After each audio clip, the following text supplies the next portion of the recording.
બધી જ પ્રવૃત્તિઓ અમે કરાય છે. આ ચોપડીઓ એમ ભરવામાં આવે છે. રમત ગમત એક ભાગ 1 ભાગ 2 પછી આ બધી પ્રવૃત્તિઓ પછી આ સતત થીમ આવે સતત થીમ પ્રમાણે અમે બાળકોને ભણાવીએ છીએ. પછી બીજું પ્રાણીઓ વિશે બાળકોને પક્ષીઓ વિશે બધું પૂર્વ પ્રાથમિક શિક્ષણ આપીએ છીએ.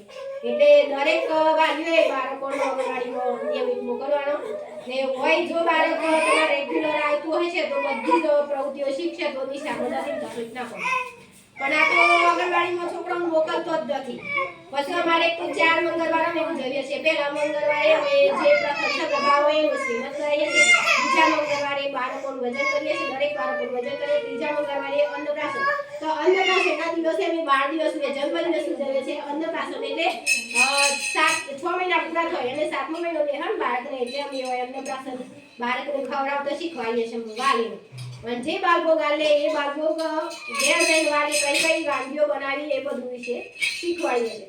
પછી બાળ દિવસ ઉજવણી એ બાળ દિવસમાં તું બાળ દિવસમાં બાળક કઈ પ્રવૃત્તિઓ કરે છે અને કઈ એનું મગજનો વિકાસ કેટલો છે એ અમે જોઈએ અને એની વિકાસ યાત્રા કરવામાં આવે છે.